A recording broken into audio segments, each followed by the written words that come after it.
Hello Soul! Welcome back to my channel. This is my channel. I'm from Japan, kabayan. Sagittarius, this reading is for you. Tao na nakakonect sa'yo. Tingnan natin.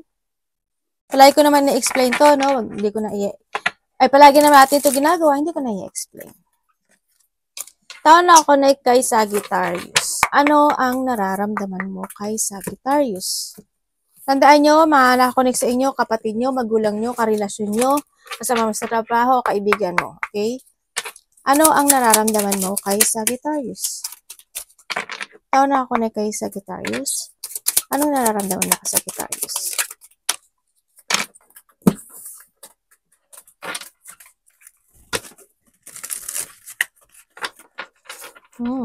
Okay.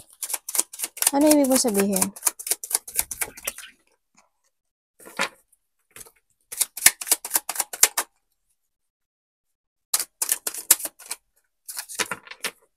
Palagi niyo tatandaan na maaring tayo is a vice versa. Okay. Thank you. Okay, nararamdaman niya sa'yo, Sagittarius, kung kayo is magkahiwalay nitong tao na ito, no? Sa nakikita ko dito. Ito tao na to is gusto niya nang magkaroon ng pagsasaayos sa'yo, no? Maaring nawalan kayo ng closure or hindi yung want to recover itong situation na to na nasira sa nakikita ko dito. No? And then also, kasi andito yung collaboration, nandun pa rin yung sitwasyon na maaring itong tao na to, maaring ito is kasama mo sa trabaho or still maaring itong tao ito is tatanong-tanong siya sa mga kaibigan mo, kasama mo sa trabaho or tinitingnan niya yung social media kung may social media ka, no? Sa nakikita ko dito. Nagkaroon, kasi still ano pa rin siya sa'yo eh. Nandito pa rin yung curiosity niya sa'yo, no? Nandito pa rin si lovers. Ibig sabihin, gusto pa rin niya na magkaroon ng recovery dito sa sitwasyon na to. Kumbaga, doon pa rin yung thinking to rebuild again itong relationship na to. No? Maaring ni-spy ka nito or vice versa tayo.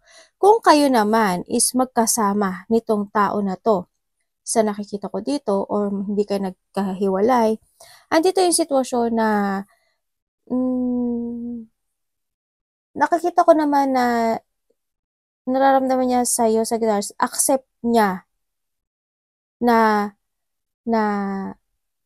kung minsan is nakapagbibigay sa sa'yo ng disappointment or hindi kayo nagkakaintindihan minsan or situation na makapagbibigay siya ng loneliness sa'yo sa nakikita ko dito, alam niya yon sa sarili niya, no? Sa nakikita ko to, alam niya na ganun siya. Alam niya na ganun siya. Kumbaga, nandun pa rin naman yung partnership. Nandun naman yung pag-iintindihan at nandito naman din yung love na ito sa nakikita ko dito, no? Mahal ka pa rin naman niya kahit pa paano. Maybe you are related to no?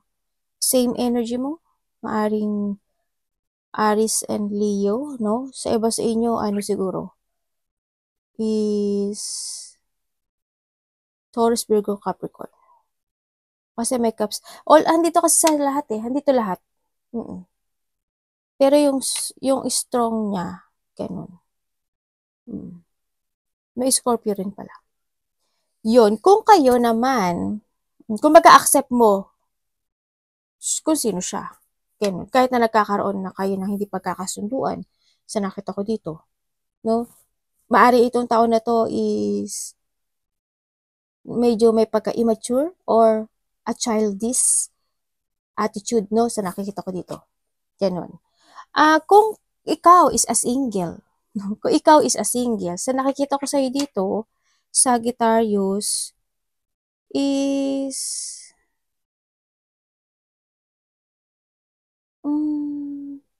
kung ikaw daw ay makaka-move on sa iyong nakaraan at magkakaroon ka ng acceptance sa mga naganap o nangyari sa iyo in the past, is maaring may dumating, no? Sa nakita ko dito. Kung ma-fix mo yung sarili mo uli. Kasi ang nakita ko sa'yo kasi dito, sa iba sa inyo, hindi pa kayo nakaka-move on totally. Kasi you still holding the past. Kaya, pero if ever na may darating dito na tao dito, no, kasi may darating naman, pero hindi ko pa nakikita na magkakaroon ka ng acceptance dun sa bagay na yun. Or, hindi ko pa nakikita na nakaka-move on ka.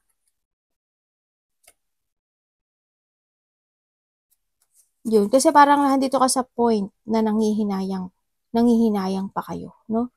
Sa relationship in the past. Tingnan nga natin ang nararamdaman mo. Yun ang nararamdaman niya sa'yo, Sagittarius. In-explain ko na sa mga Sabi sa inyo, maring may nakakausap na kayo by the internet, no? O kasama nyo sa trabaho to. Anong nararamdaman mo, Sagittarius, sa tao na to? Ano ba yan? Nahulog, oh. Sagittarius, anong nararamdaman mo sa tao na to?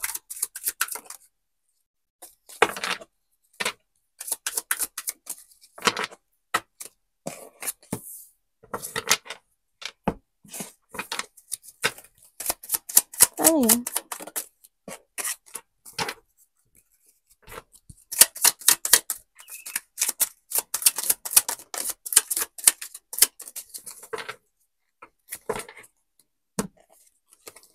Okay. Kung kayo is magkahiwalay nitong tao na to, ang nararamdaman mo sa kanya, bumabalik siya? O umalis siya sa'yo, no? Umalis siya sa'yo pero nakita ko bumabalik siya. Yun ang nakikita ko dito. At gusto niya uli ng Ten of Cups. Kumbaga, ikaw yung hiling niya, no?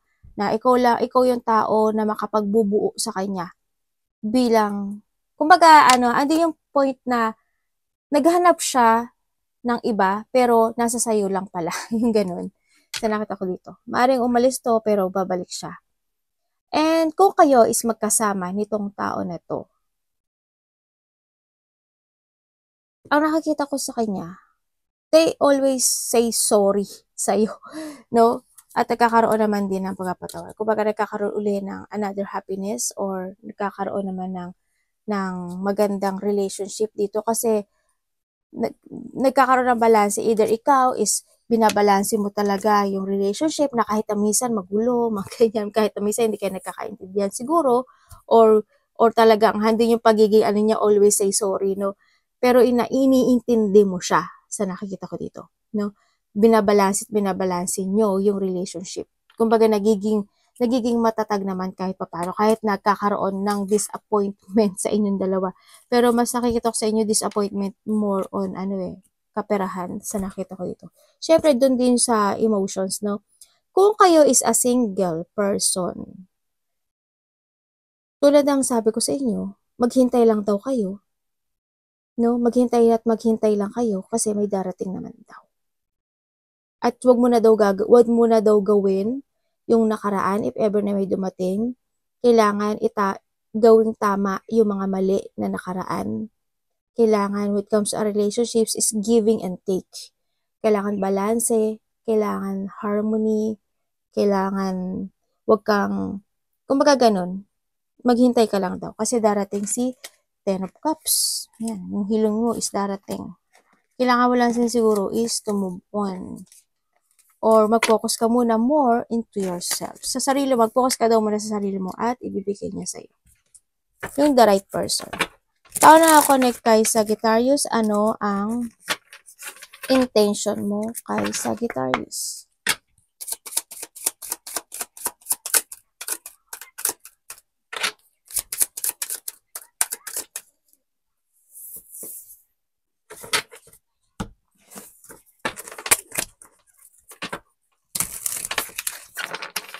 Anong intention mo kay Sagittarius? Tao na connect kay Sagittarius.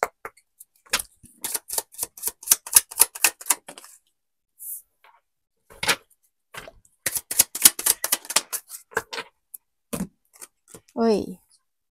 Okay, kung kayo is magkahiwalay nitong tao na to, Sagittarius, ang intention niya sa'yo, magkabalikan kayo. Getting together. Namimiss ka nitong tao na to? As in, namimiss ka niya, naalala niya yung mga memory. Tsaka ano to, no, may pagkaseloso or nandun yung situation na, kasi ngayon, ang nakikita ko sa they always thinking of you. Iniisip ka niya palagi.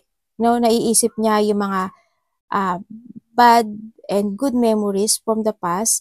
Hindi ko pa naman nakikita yung action niya kasi napanghihinaan siya ng loob, pero gusto niya ng communication or gusto niya ng union sa'yo or getting together nitong taon na to. No?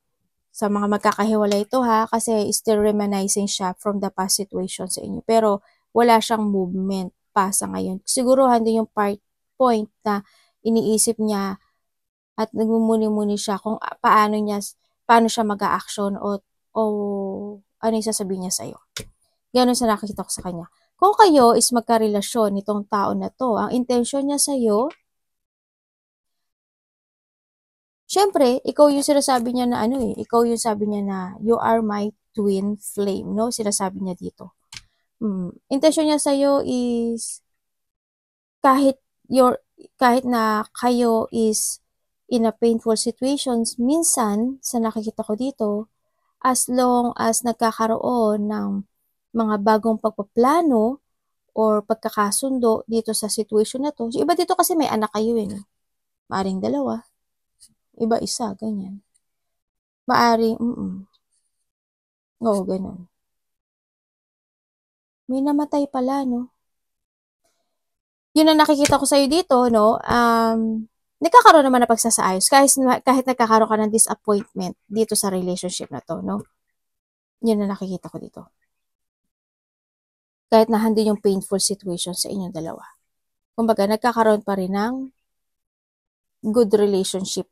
Sa iba naman ng mga single, sa ibang mga single, sinasabi dito na planuhin mo daw maigi. No, isipin mong maigi. Kasi ngayon kasi is kailangan mong mag-move on or to end the situation from the past. Yun ang nakikita ko dito. Kung makakapag-let go ka or magkakaroon ka ng pagpaplano into your life at pag-isipan mong maigi kung ano ba talaga yung gusto mo when it comes to a relationship, no? Maaring may dumating sa'yo. Pero sa nakita ko sa'yo kasi dito, hindi ka pa nakaka-move on. Kailangan, first is you need to fix yourself. Kasi ibalik mo yung dating ikaw. No? Pag naibalik mo na yung dating ikaw, ibibigay niya sa'yo yung tao na makapagbibigay sa'yo ng happiness. Kailangan mo ibabalik muna uli yung iyong, lalaki ka man o babae, yung confident mo. Kumbaga, alamin mo sa sarili mo kung ano ba talaga yung gusto mo when it comes to a relationship.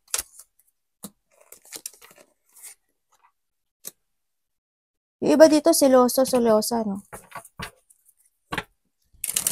Tapos may andun din yung pagiging nasama to, manipulative ng isa. Sinungaling, unfaithful, yan, nakita ko dito. Unfaithful, moody, dishonest, liar. Tingnan natin ang action niya sa iyo. Tao na ako kay Sagittarius. Anong action mo kay Sagittarius? Iba dito makahiwalay na kayo, no? Nasa ibang bansa ba kayo or you have a travel? Ano ang action mo kay Sagittarius?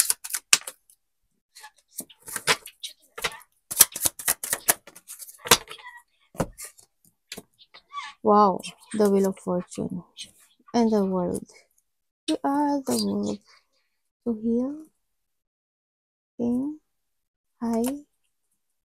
Okay. Kung kayo is magkahiwalay nitong tao na to, sa nakita ko dito, ang action niya sa'yo is to change yung cycle ng buhay niyo. Action niya is to start a new horizon sa'yo, sa nakita ko dito. Kumbaga, tapusin na yung mga nakaraan, to heal, sinasabi dito, no? Andun naman yung desisyon na, action niya kasi is gusto niya gusto niyang magkaroon kayo ng pag-uusap nitong taon na to. Ganun. Maaring iba sa inyo, kung magkahiwalay na kayo, you are starting a new horizon into your life. Maaring iniwan ka nito sa ere, as in, nagkaroon ka ng mga deep want, nahandun yung battle, nirakboto ka, pinagtaksalan ka, no? And, kumbaga, maaring yung iba sa inyo, you are, nagka-ending na, kumbaga, nag-ending na tong sitwasyon. Maaring inabandonahan ko, inabandonahan mo, o there's an abandonment ka ba?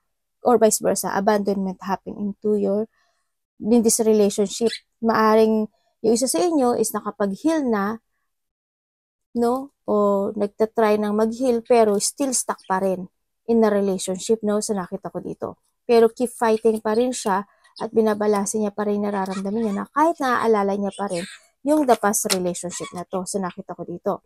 Pero ang action nitong tao na to, gusto niya kayong magkausap or magkaroon ng clarity in this relationship sa nakita ko dito. Pero handun kasi yung kaba or takot nitong sitwasyon na to, no? Nagtiting siya kung maglelet ko na ba siya talaga totally o i-end na niya yung relationship or hindi pa.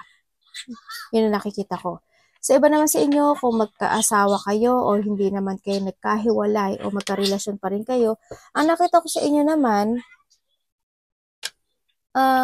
kahit may sadness, kahit mahirap, parang ang hirap kasi nung nakikita ko sa inyo, parang kahit mahirap, nagkakaroon naman ng pag-uusap. Tulad ng sabi ko kanina, no? Pero, alam mo yung, hindi ko alam kung ikaw sa gitara o siya, yung nagiging nawawalan ka na lang ng kibo. Alam mo yun? Nagiging quiet ka. Kumbaga, kumaquiet ka na lang. Hindi ka na lang, parang nagbubulag-bulagan ka na lang. Ay, nako, sanay na ako na ganyan na talaga siya. Kumbaga, parang ganun ang nakita ko sa'yo. Sa iba naman, ng mga single, dyan, sa nakita ko dito, ganun pa rin eh. Sabi dito, mag-focus ka lang daw muna sa sarili mo. And you need to trust more to your intuition. No? And listen to your inner voice. Kasi yun ang magbibigay sa ng gabay. Sinasabi rin dito na harapin mo yung takot mo. No? If you want to crossroad na talaga, mag-crossroad ka na at mag-ibang mundo ka na at mag-ibang landas ka na kung kinakailangan ang sinasabi sa'yo. Pero it's up to you pa rin yun. Nasa sa'yo yun, no? Yun ang sinasabi dito sa mga single. Kung gusto mo bumalik sa nakaraan, bumalik ka. To fix. Kung gusto mo, mag-new direction ka. Nasa sa'yo yun. The decision is in yours. Tingnan natin ang blind spot ng koneksyong ito. Ano po ang blind spot ng koneksyong ito, universe? Maaaring ikaw ito or siya.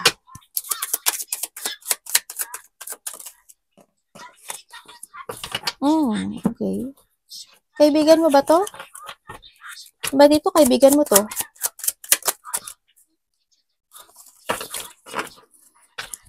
Ano to?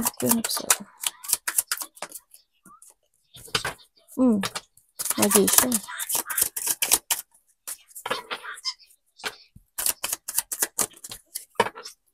Okay, ang blind spot ng koneksyong ito, itong tao na to, fly ka ata niyang naiisip, no? May mga gusto siyang sabihin sa'yo sa nakikita ko dito. Still burden, or maaari ikaw to or siya, still burden, nandun yung struggle sa nakikita ko sa kanya. Andun pa rin yung wish come true at want to commit nitong tao na to sa nakikita ko dito. Sa ngayon kasi nakita ko yung dito na parang nakita niya yung halaga mo this time. At gusto kanya kausapin. At gusto niya uli ng new beginning sa'yo. Itong tao na to, or vice versa tayo, itong tao to nagkakaroon siya ng depression sa sarili niya. Maaring hindi na rin siya nagiging totoo sa sarili niya, no? Sa nakita ko dito. Gusto niya niyang renewal o muling pagbabago or gusto kanyang kausapin. Baka this week kausapin ka nito. Or makareceive ka sa kanya. Or nakaraan na. O tapos na sa iba. No? Gusto niya kasi ng pagsasaayos dito. Pero may boundary kasi iba, no? Maaring kaibigan, yung iba dito, friend, ganyan, no? Gusto niya talaga ng new horizon or new beginning into your life. Pero iba dito, parang kontento na kayo. May third party, parang kontento na kayo sa pagiging kayo lang. Alam mo yun? Parang you're enjoying your life for being a single, ganyan, sa iba sa inyo, no? Parang mas nagpo-focus na kayo sa sarili nyo. Kung kayo is mag-asawa at hindi naman o magkarelasyon at hindi naman kayo nag-aaway nitong taon na to, itong taon na to is maaaring may pinagdadaanan siya, no? Parang may mga point na nagkakaroon siguro siya ng insecurity or nagkakaroon siya ng depression. Also, maaaring itong taon na to is nagiging sinungaling din siya. Pero, syempre nga dahil sa mahal mo at mahalaga siya sa'yo, binibigay mo pa rin yung advice and support sa kanya at pagmamahal at pagpapahalaga. Kahit na parang ikaw na lang yung umaaklang ng burden or struggle or problem pagdating sa kanya or vice versa tayo. Kung kayo is a single person, nag-focus na kayo sa sarili nyo. Yun, nag-focus na muna kayo sa sarili nyo at planuhin yung maigi ang inyong future. Yun ang sabi dito.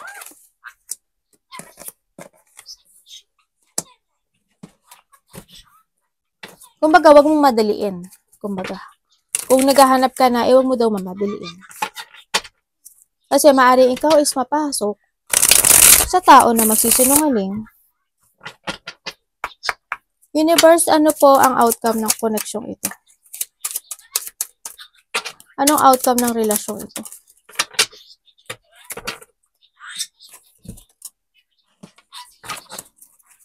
Ganun talaga? Ganun lang ang outcome, universe. Ano ba yan?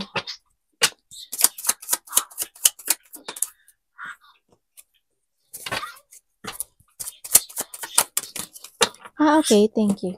Okay, ang outcome ng connection nito, sinasabi dito is the choices is always available sa iyo. If you want to trap o gusto mo magpa-stuck o magpa-trap dito sa connection ito, it's okay lang naman. No? Sinasabi dito. And if you want to make a new horizon or change a decision or sistema into your life, okay lang din yun. Nasa sa'yo daw yun. Kumbaga, ikaw yung magdidesisyon dito na kung gusto mo at magiging okay ka dito to stay, okay lang din yun.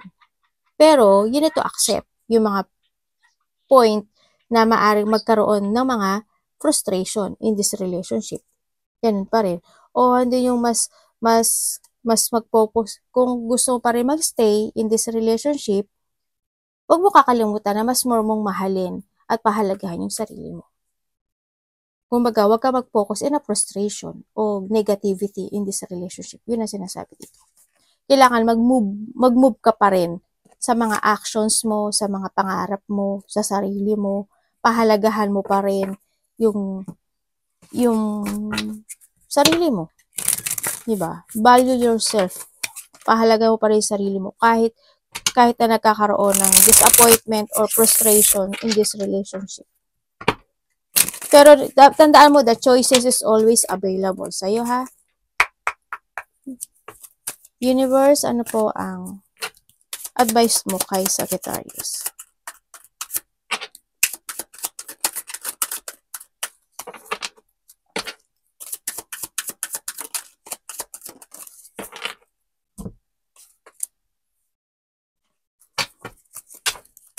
Advice?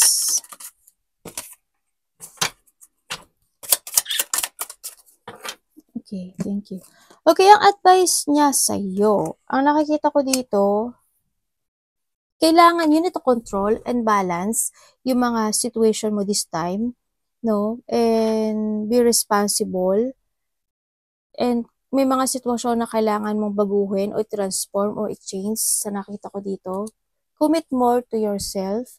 Commit more to sa mga pangarap mo sa buhay mo. Ang sinasabi rin dito na strong will, no? At kailangan mo din manindigan.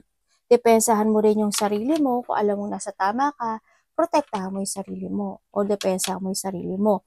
Alagaan mo rin o protektahan din yung money mo. And value a person who value. Ano yun? Tama ba ako? Tanong pa ako sa inyo yung pahalagahan mo yung tao na nagbibigay ng pagpapahalaga sa iyo. No? May mga mag-o-open na door para sa iyo. Sa nakita ko dito, yun kasi may shipment na magangyari sa iyo. May mga opportunity na darating sa buhay mo, yun, kung magkukumit ka dun sa bagay na yun, magiging okay siya. No? Your wish will come true. Sa nakita ko dito. May mga opportunity na darating sa buhay mo. Yun ang nakikita ko. Yun ang advice sa'yo, balansehin mo yung sarili mo, pera mo, lahat ng aspeto ng buhay mo. Think to the future, sabi dito. May mga wish come true ka na darating, Kumbaga na nandito rin yung mga sitwasyon na may mga problema ako na nakikita na mag-i-end na. If you are in struggle, problem, burden na nararanasan, it will end, no? Mag-i-end na siya. May paglipat ako nakikita, hindi ko alam kung anong mangyayari sa'yo, pero may paglipat. Hindi ko alam kung maglilipat ka ng bahay, lugar, position, or may something paglipat, ganyan. Trabaho, business, asawa, joke. Sabay joke no? Parang gano'n. Halimbawa, anything paglipat, umaga, gabi, section 1, section 2, section 3, mga gano'n. O lugar, place, ganyan. May paglipat. Tingnan natin ang energy ni Sagittarius. It's time to transform, mag-transform ka na. Kumbaga, cleansing. This March kasi is cleansing yan. Kaya, pag nag-cleansing ka ngayon, by the May or June, a big happen na mangyayari sa buhay mo. As in, magiging maganda siya. Kailangan mo isa cleansing. Ganun. Kailangan mo mag-move forward. Or kailangan mo ngayon na mas maging very creative ka this time kasi ma-harvest mo siya either May or June. Ma-harvest mo yung bagay na yun. Huwag kang magpapastuck. Huwag kang malito. Mag-focus ka sa mga goal mo.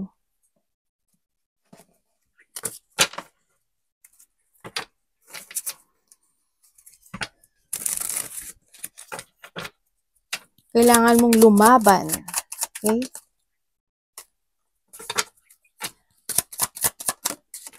Ay, ganda naman.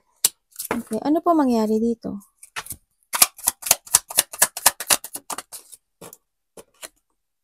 Ay, talaga po. Ang galing Tinanong ko na talaga, no? Okay. Yung iba dito may pagka-sensitive, no? Parang, ang nakita ko sa inyo, parang pag may nasabi yung isang tao sa inyo na hindi niya nagustuhan, masyado na kayong emotional. Alam mo yun? May pagka-sensitive. Okay, ang sabi dito, ang energy mo this time kasi nakita ko sa'yo, there's a new project, new idea, ka na i-pursue this time, is more on mag-focus ka ngayon sa sarili mo, is more on independent, and your wish will come true, Andito na rin yung iyong lakas ng loob, tiwala sa sarili, tibay, katatagan, actually, sa nakita ko dito, and it's more on patient, ang nakikita ko sa'yo dito, may inspire or does inspiration happen into your life. Sa iba sa inyo is magkakaroon kayo ng mental clarity kung yung mga i-invest nyo this time, tatahakin nyo this time, mga i-force nyo this time, i-create nyo this time. May mga sitwasyon na mag-uumpisa ka na to concentrate, ganyan. Ba dito nga, sabi ko, creation or project, diba? Yan. I-pursue nyo yun kasi there's a victory and success happen sa buhay mo.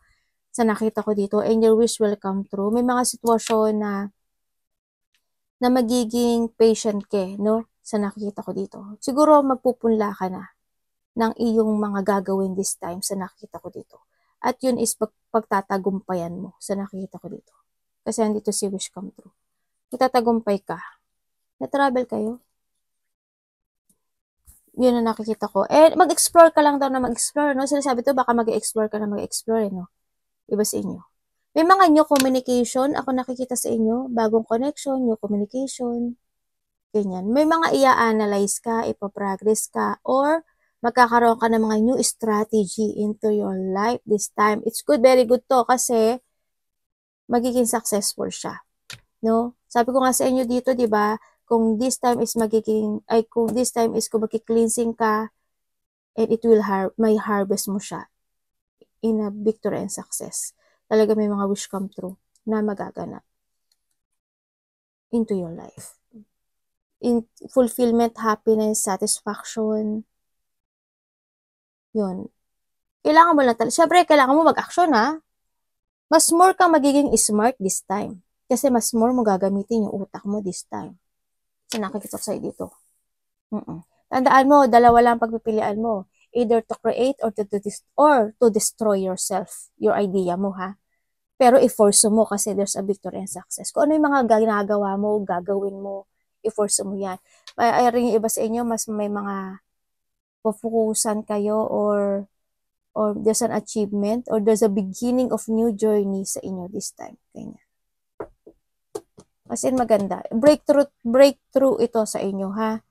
Kung ano yung mga gusto nyo i-force nyo na. Gawin nyo na. Actionan nyo na. May mga investment ako nakikita na you are still waiting, patiently waiting. At nakikita ko naman na magaganap yun. So, nakita ko to. Arigatou namaste, God bless.